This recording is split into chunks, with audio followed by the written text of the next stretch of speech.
Alamin wassalatu wassalam ala asyrafil anbiya'i wal mursalin wa ala alihi wa sahbihi ajma'in. Subhanaka la ilma lana illa ma 'allamtana innaka antal alimul hakim. Rabbi shrah li sadri wa yassir li amri wahlul 'uqdatam min lisani yafqahu qawli. Amma ba'd. Alhamdulillah ala ni'matil Islam, alhamdulillah ala ni'matil iman wa kafa biha min ni'mah.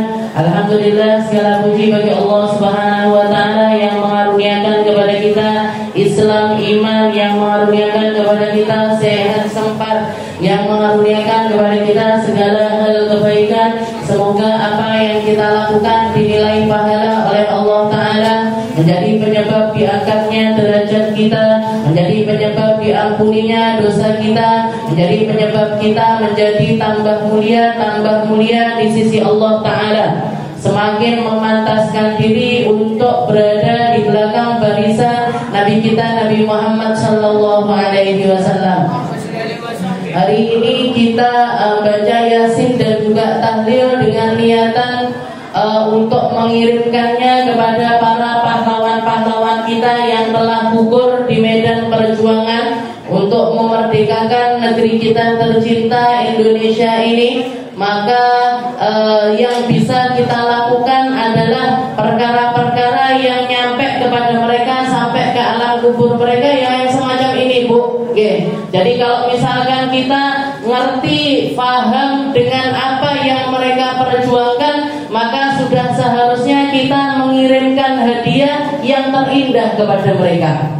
Jangan cuma dikirimin lomba makan kerupuk, jangan cuma dikirimin lomba masukin ke lereng, jangan cuma dikirimin lomba balap karung dan lain sebagainya, tapi kirimkan kepada mereka tahlil kita yang terbaik, Yasin kita yang terbaik, bacaan Al-Quran kita yang terbaik, dengan harapan Allah Ta'ala meluaskan kubur mereka, nambahi terang kubur-kubur mereka, ngasih sesuatu yang terbaik dari sisi Allah Subhanahu wa taala, menjadi penyebab mereka ini selalu ditempatkan di tempat-tempat mulia.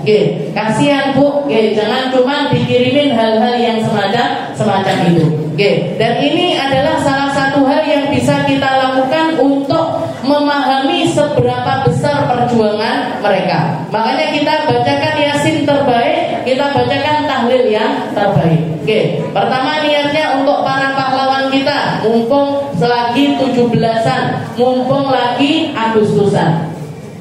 Juga niat yang kedua adalah memperingati haul guru saya Abuya Habib Hasan bin Ahmad Baharun yang beliau wafat pada tanggal 8 Safar dan sekarang masih bulan Safar. Juga peringatan sekitar 40 harian dari guru saya, istri dari Abuya Hasan, yaitu Bapak Khadijah bintu Al Habib Muhammad Al Hinduan. Juga kalau jenengan ingat 17-an tahun kita yang tahun kemarin, rada heboh loh. 17-an kita yang tahun kemarin itu heboh, Bu. Jenengan saya, Bu, seragaman putih merah, pipinya ditempelai bendera, bawa bendera gini-gini, nyanyi 17-an, tahu-tahu di akhir acaranya kita dikejutkan dengan satu berita yang mengejutkan, yaitu wafatnya Ustazah Lia. Di rekaman itu masih ada beliau gini-ginikan bendera, beliau ikut nyanyi, ikut gini-gini, istilahnya semangat sekali, halal waton dan lain sebagainya. Baru keluar dari musola, duduk di tangga musola situ, duduk di tangga masjid sebelah situ, les jatuh pingsan, les langsung nggak ada. Jadi saya agak shock sebenarnya itu. Makanya jenengan nggak usah merah putihan lah. Sing penting gede panggah merah, adine panggah putih.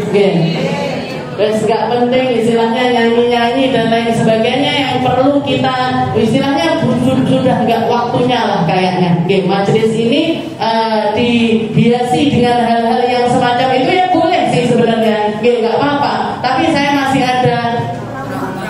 Jangan-jangan kok bareng-bareng jangan sampai yang mungkin sehat semuanya, panjang umur semuanya.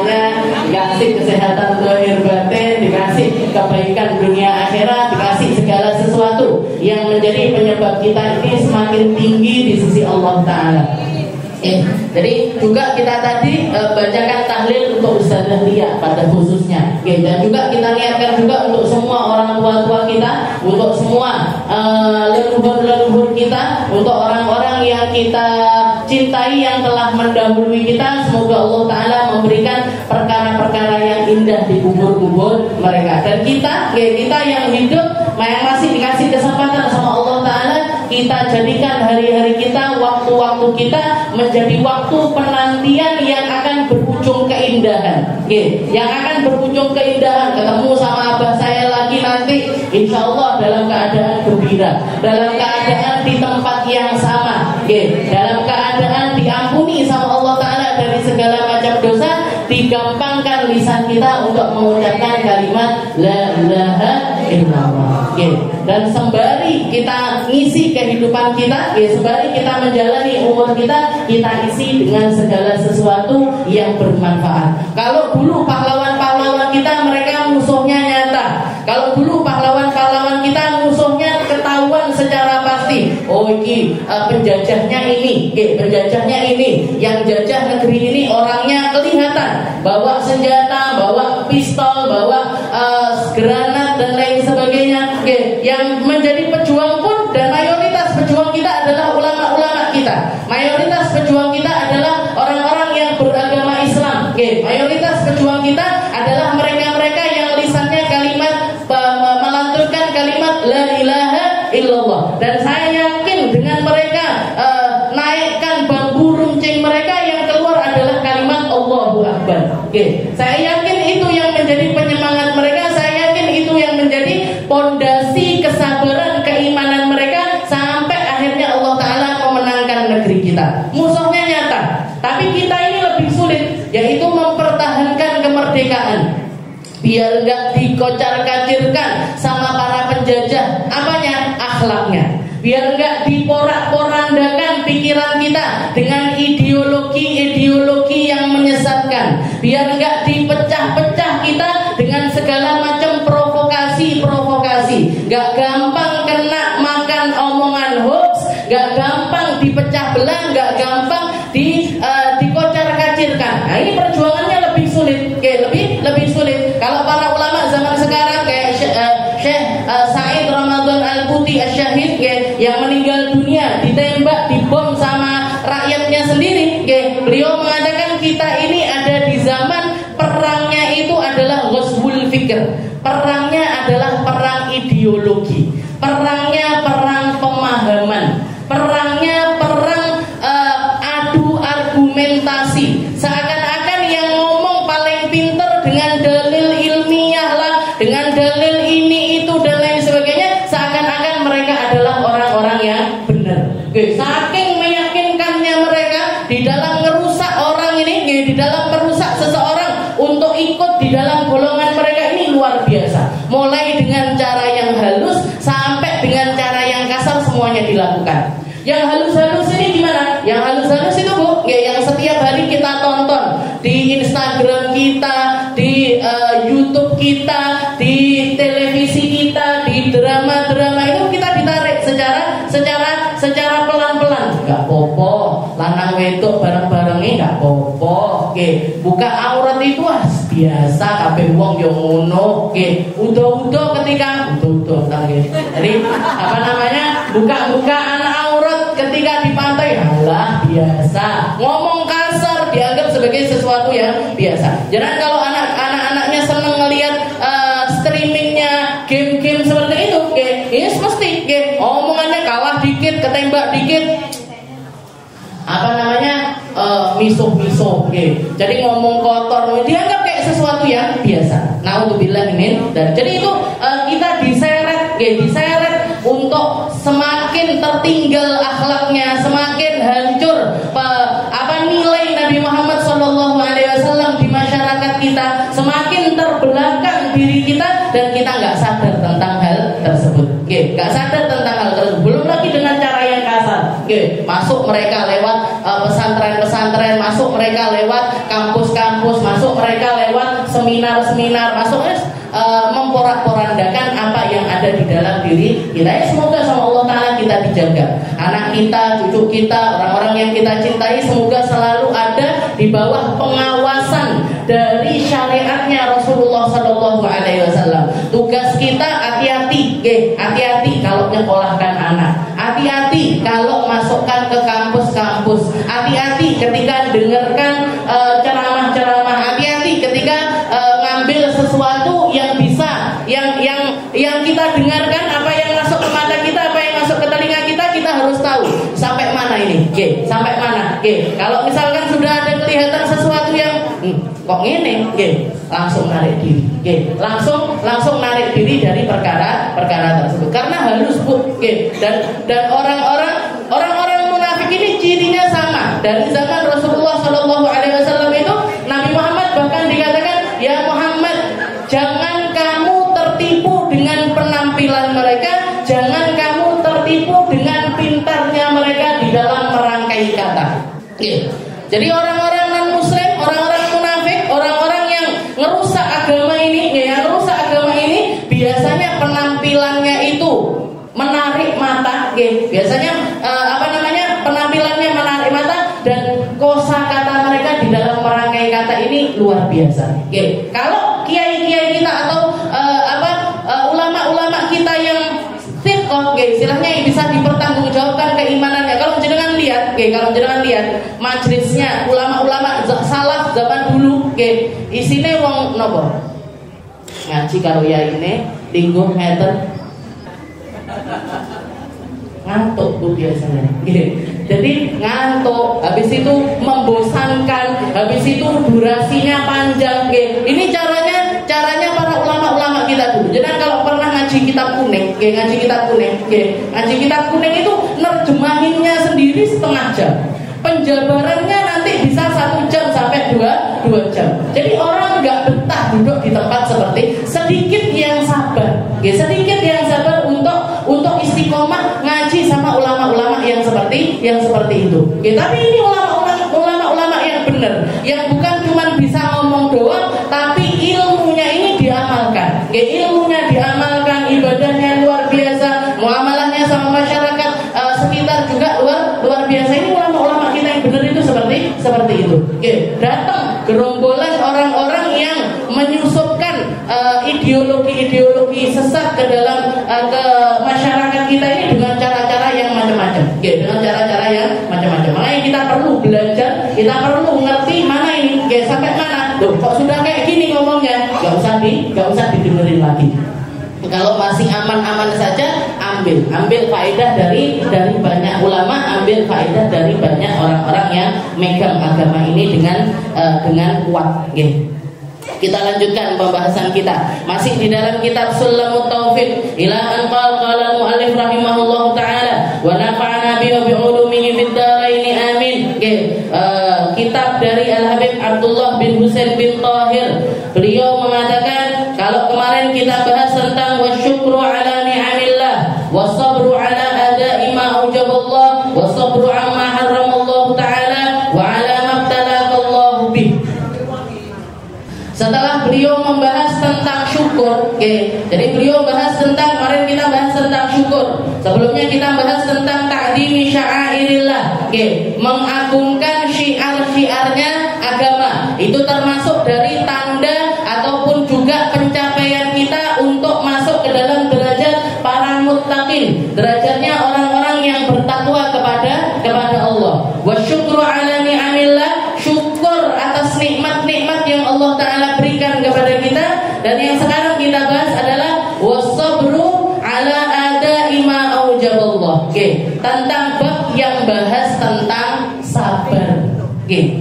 Sabar. Orang kalau ngomong sabar, pikirannya wes angel ini. Sabar apa ini? Kayaknya gitu. Jadi kalau sabar itu bahkan diambil dari kalimat. Jangan kalau pernah dengar pepatah Arab, as-sabru kasibri. As-sabru kasibri. Sabar itu pahit kayak jadam. Jadi sibri itu jamu yang warnanya hitam, yang yang kalau diminum itu pahitnya seminggu sik kerasa. Oke, saya nggak pernah ngerasain sih. Oke, jangan pernah ngomong. Oke, biasanya ibu-ibu zaman dulu mungkin di atasnya jenengan kalau mau nyapeh anaknya, ini ibunya minum jadam, terus maaf di sininya dioseri jadam ya. Ben anaknya pas nyucuk pahit. Oke, ngoten apa betul? Jadi ini yang namanya jadam. Jadi katanya para ulama as-sabru kasibri. Sabar itu pahit kayak jadam. Sabar itu pahit kayak jadam. Jadi kalau misalkan nggak pahit itu berarti bukan sabar. Kalau nggak pahit itu berarti bukan sabar. Jadi sabar ini apa sih? Sabar ini apa? Sabar ini nahan diri dari segala sesuatu yang kita nggak suka. Sabar itu nahan diri kita dari segala sesuatu yang menyalahi hawa nafsu kita, yang nyalahi keinginan kita, yang nyalahi egoisme diri kita, yang nyalahi segala hal yang menjadi nafsu jibillahnya manusia. Itu namanya sabar. Tapi kalau misalkan orang, wes sabar aja lah, sabar aja lah. Ini bukan sabar namanya, tapi pasrah. Nanti pasrah, putus asa. Tidak enak pilihannya, sabar aja lah. Duduk sabar itu. Jadi sabar itu nahan diri untuk selalu mengistiqomahi hal tersebut, walaupun perkara tersebut adalah sesuatu yang sulit. Jadi dikatakan di sini, Habib Abdullah bin Husain bin Tahir mengatakan wasabru ala ada'i ma ujaballah. Jadi sabar itu ada 3 macam. Bukan 3 tingkatan tapi 3 macam. Dan 3-tiganya ini kita harus selalu belajar. 3-tiganya ini kita harus selalu belajar. Yang pertama apa? As-sabru ala ma ujaballah. Sabar dengan perkara-perkara yang Allah Ta'ala wajibkan. Sabar di dalam ketaatan kepada Allah. Sabar di dalam melakukan perkara-perkara yang bawa kita untuk tambah naik derajatnya di sisi Allah. Ini butuh kesabaran. Jenengan sholat kudu sabar.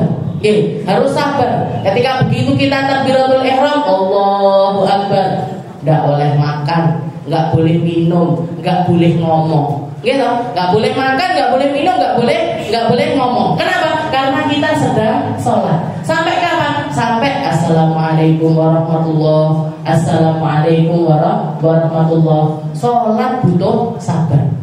Ngaji yo butuh sabar, Bu. Jangan lagi ngaji kayak gini. Jangan sudah hadir di majelis seperti ini, yang sabar di majelis. Ojo ngomong dewe. Ojo ngomong dewe, ojo ngobrol sama temannya sendiri. Kalau mau ngobrol silahkan di majelis lain setelah jenengan ngaji. Bagi Mbak Soyo akan bahas kepentingan politik kita, perannya ini apa, tahun ini apa, isu sosial yang terkini apa. Monggo silahkan. Tapi di luar majelis. Kalau di majelis seperti ini, yang sabar, duduk yang sabar, dengarkan yang sabar, mulutnya dikunci yang sabar. Ini semuanya butuh kesabaran. Ini perkara yang paling mudah.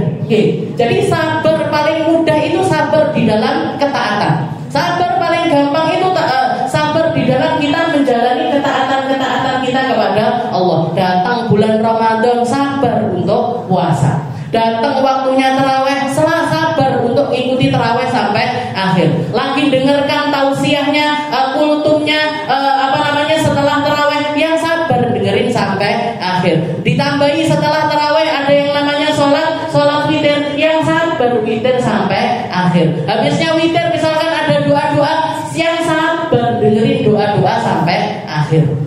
Yang paling sabar adalah yang paling tinggi derajatnya di sisi Allah. Kenapa? Karena semua hal yang berkaitan dengan sabar, Allah Ta'ala itu ngasihnya nggak pakai hitungan. Innama yuwaffas sabiruna ajruhum bighairi hisab. Katanya Allah Ta'ala, ya Allah Ta'ala ketika ngasih pahala sama orang-orang sabar, Allah Ta'ala ngasihnya nggak pakai hitungan. Pahalanya nggak bisa dihitung, Bu, saking banyaknya. Dan ini yang ngomong adalah zat yang memiliki seluruh alam semesta. Sang Maha Kaya mengatakan kepada hambanya, kamu kalau sabar di luar prediksimu. Kamu kalau sabar, aku akan memberikan pahalamu itu tanpa batasan. Ini Allah Ta'ala yang ngomong. Ini Allah Ta'ala yang mengatakan, yang menjanjikan hal tersebut kepada kita. Kalau yang ngomong ini suami kita, kalau yang ngomong ini adalah orang tua kita, kalau yang ngomong ini atasan kita, sepiro sing iso dikekne. Mah, kamu kalau masakin aku jangan nasem. Silahkan kartu kredit ini bawa. Silahkan ATM saya bawa. Pinnya ini. Pinnya 1,2,3,4,5,6 misalkan. Silahkan ini. Gledek dibawa ke mall, gesek. Gagal. Saldo Anda tidak mencukupi. Gesek lagi, maaf, ini diblokir. Gesek lagi, gagal transaksinya. Panggil yo ATM isine 2 digit. dua digit. Ini yang nolnya unlimited ini. Ngomong sama kita. Nah, jadi kalau kamu sabar di dalam menjalani apapun, mau itu ketaatan, mau kamu menghindari keharaman, mau itu ketika kamu sabar mendapatkan musibah-musibah dari Allah Ta'ala, tenang, pahalanya dari aku. Nanti yang ngasih hadiahnya aku. Yang ngasih kebaikan, balas kebaikan itu adalah aku. Kecil besarnya kesabaran tersebut, Allah Ta'ala yang akan memberikan pahala tanpa batas. Jadi yang sabar. Ini tingkatan pertama yang paling mudah. As-sabru ala ma'ujaballah. Sabar dengan perkara-perkara yang Allah Ta'ala tuntutkan kepada kita untuk kita melakukannya. Sabar atas ketaatan kepada Allah. Setelah itu beliau mengatakan wasabru amma haramallah. Sabar atas perkara yang diharamkan oleh Allah. Sabar untuk enggak maksiat. Sabar untuk enggak melakukan perkara yang melanggar syariat. Sabar untuk tidak mendatangi perkara-perkara yang di situ ada murkanya Allah. Yang di situ ada tidak ada ridhonya Allah Ta'ala di tempat tersebut. Sabar ini tingkatan yang kedua. Imam Ghazali mengatakan kalau sabar tentang ketaatan, semua orang insya Allah bisa. Jadi penahanan dirinya itu nggak besar, penahanan dirinya itu nggak sulit. Misalkan saya katakan, Bu, nanti habis pengajian, jenengan baca la ilaha illallah 1000 kali. Belum nyampe rumah insya Allah selesai. Belum nyampe rumah selesai. Kenapa? Karena ini sesuatu yang gampang. Ini sesuatu yang gampang. Tapi kalau misalkan saya katakan, Bu, nanti nyampe rumah, jangan begitu pulang keluar dari pintu masjid sampai nyampe ke rumah, jangan ngelihat satu orang laki-laki pun yang bukan mahram. Jangan ngelihat satu orang laki-laki pun yang bukan mahram. Bingung mesti dia. Pak parkir Pak Agus, Bang Oming, nih saya ngomong guyu, Bang Rohim dan lain sebagainya. Ya walaupun istilahnya kita nggak ada rasa apapun kepada mereka, tapi an-nadhar, katanya Nabi Muhammad SAW, an-nadhar sahmun masmumun min sihami iblis. Sesungguhnya pandangan mata itu adalah panah beracunnya iblis. Mantarokaha, barang siapa yang meninggalkan perkara tersebut, barang siapa yang meninggalkan perkara ngelihat sesuatu yang Allah Ta'ala nggak ridho itu, karena Allah Ta'ala abdalahullah, Allah Ta'ala akan menggantikannya biimanin, dengan iman yajid halawatu fi qalbi, yang akan bisa dia rasakan di dalam hatinya. Saya yakin jenengan pernah merasakan nikmatnya iman. Saya yakin jenengan pernah merasakan nikmatnya memiliki keimanan di dalam diri kita. Kalau enggak akan betah duduk di sini. Kalau enggak akan betah jenengan melakukan kebaikan. Jadi ketika kita baca tahlil, kita merasakan ya Allah nikmatnya.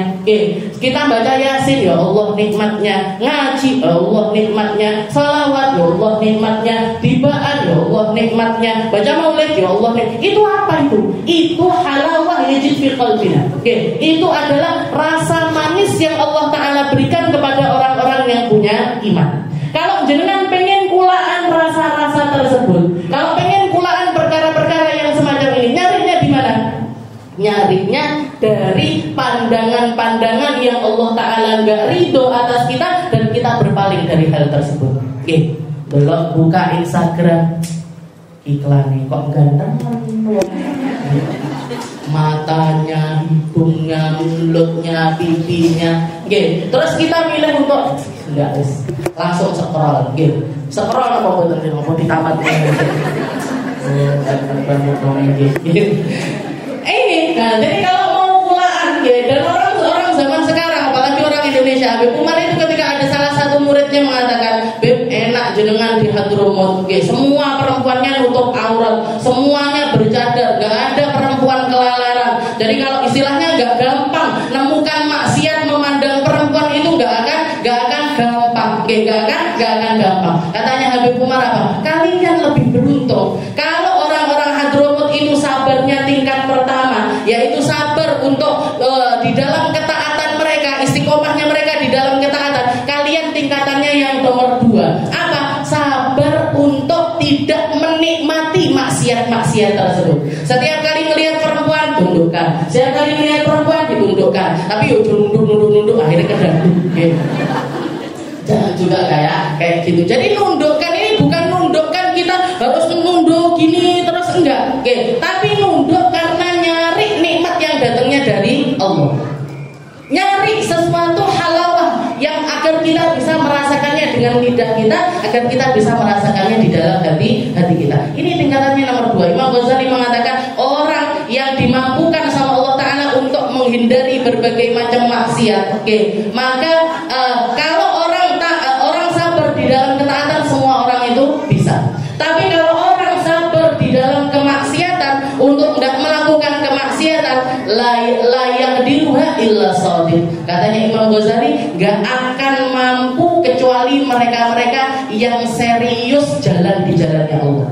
Gak akan mampu kecuali mereka-mereka yang memang ingin dapat sesuatu dari Allah. Ngejarnya surga itu serius, ngindarin dirinya dari neraka itu serius, benar-benar dengan perjuangan yang nyata. Makanya ini tesnya, kalau jenengan pengen tahu rasanya, mulai baca la ilaha illallah gampang. La ilaha illallah sambil bawa tasbih itu 1000 belum nyampe rumah, kecuali rumahnya jenengan depan sini. Enggak nyampe.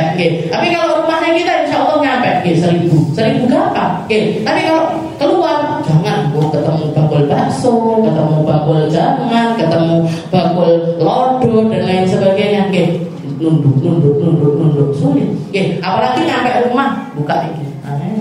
Bertebaran ini cowok-cowok bening-bening kece-kece. Bening tahu bening transparan lah misalnya, ya enggak.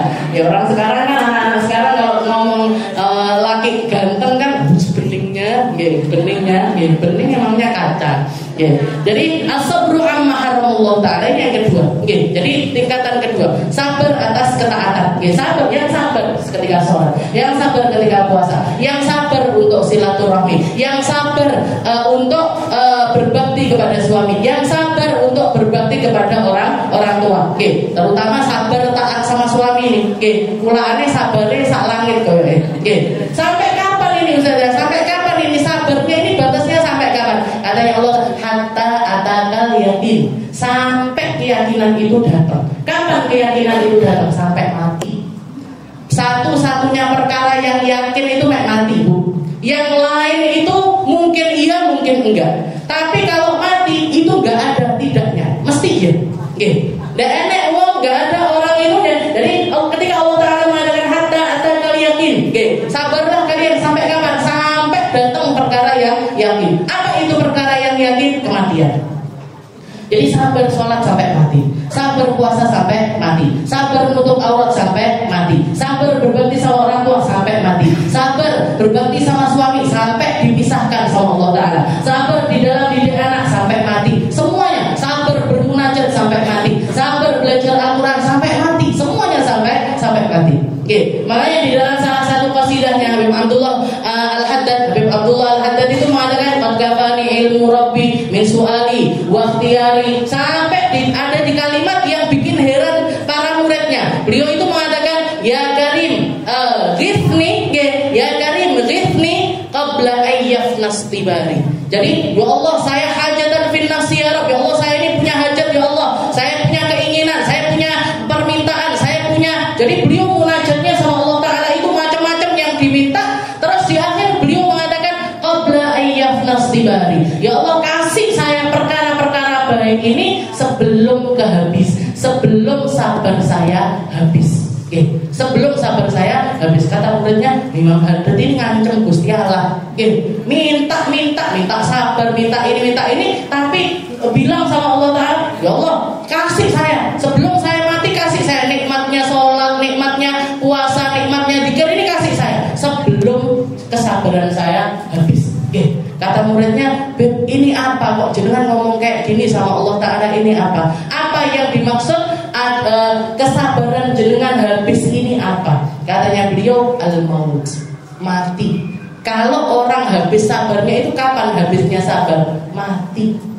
Jadi kalau ada orang mengatakan, saya ya ibu mama saya ngomong kayak gini, peng siji, peng roji, entek bareng sabare, jenenge duduk sabar, tapi ora sabar. Bukan orang sabar ini, tapi orang nggak sabar. Orang kalau sabar, penahanannya ini unlimited. Ada satu tips dari guru saya, kalau jenengan pengen jadi orang yang sabar, kalau jenengan pengen jadi orang yang sabar, kasih porsi setiap hari itu jenengan porsi sabar 789.000 kali. 789.000 kali. Jadi setiap kali anak yang bodoh misalkan siji, berarti 7.800 gak sido-nesu. Gak jadi marah. Kok nesunah ya marah lagi, emosi lagi. 7.800 pintu, nanti marah lagi 786.000 bisa. Jadi ini mesti gak sido nesu, bojone godo gak sido nesu. Jadi pokoknya digoda apapun dengan cara apapun, kalau pakai itu nilai mesti gak jadi marah. Nah ini salah satu cara dari guru saya. Jadi al-amma ujaballah wa sabru amma haramallahu ta'ala, dan yang terakhir adalah wa'ala mabtalakallah. Wa'ala mabtalakallahu bi. Ini tingkatan yang paling tinggi, yaitu sabar atas musibah-musibah yang Allah Ta'ala berikan kepada kita. Sabar atas perkara-perkara yang Allah Ta'ala balakkan kepada seseorang, dan itu tingkatnya paling tinggi.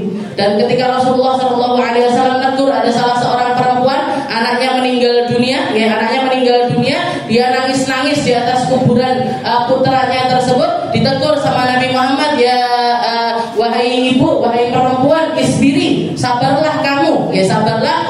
Maka dia mengatakan, kamu gak merasakan apa yang aku rasakan. Ditinggal sama Rasulullah, dibilang sama salah satu sahabat yang ada di belakangnya Nabi, kamu tahu siapa yang kamu ajak bicara? Siapa? Dia adalah Rasulullah SAW. Dikejar sama perempuan tersebut, dia mengatakan, ya Rasul, saya gak ngerti kalau yang negur saya jenengan. Al-an asbir, sekarang saya sabar. Katanya Nabi Muhammad, as-sabru inda sadmatil ula. Yang namanya orang sabar itu pas beres kejadian. Kalau setelahnya semua orang pasti bisa nerima, tapi kalau pas beres kejadian, apa yang keluar dari lisan kita, apa yang keluar dari anggota tubuh kita, itu yang menunjukkan kita ini orang sabar apa enggak. Beres kejadian, ini di situ takaran kita ini masuk porsinya orang sabar atau orang yang gak sabar. Dan kabar gembira dari Allah Ta'ala tentang orang sabar ini banyak sekali di dalam Al-Quran, di dalam hadisnya Rasulullah SAW, dari percontohannya Nabi Muhammad sendiri juga sangat banyak sekali. Kita harus selalu mempelajarinya, kita harus selalu mengusahakannya, kita harus selalu pulaan perkara-perkara yang semacam ini. Jadi sabar itu 3 macam. Sabar atas ketaatan, dan ini pahalanya 300 derajat. Setelah itu yang kedua, sabar atas perkara-perkara yang Allah Ta'ala haramkan, dan ini tingginya derajatnya adalah 600 derajat. Dan yang paling tinggi adalah sabar atas musibah dari Allah Ta'ala, dan ini pahalanya tanpa batas. pahalanya tanpa wa basyiris sabirin alladzina idza asabatuhum musibah qalu inna lillahi wa inna ilaihi raji'un. Orang sabar itu kasih tahu yang jadi ujung dari kesabaran itu selalu kabar gembira. Yang ada di ujung segala kesabaran itu mesti rahmat dari Allah Ta'ala. Yang ada ujung dari setiap kesabaran itu adalah manis yang akan kita temui di akhiratnya Allah Ta'ala. Mungkin semuanya jadi orang yang sabar, jadi orang-orang yang ditambahi sabarnya, jadi orang-orang yang dihiasi sama Allah Ta'ala dengan kesabaran. Seperti yang kita minta setiap kali kita mau ngaji, wa zayyinna bil hilmi, Allahumma aghnina bil ilmi wa zayyinna bil hilmi. Ya Allah, hiasi kami dengan kesabaran. Sabar ketika ngaji, sabar ketika taat, sabar untuk tidak bermaksiat, dan sabar setiap kali ada musibah-musibah yang datang kepada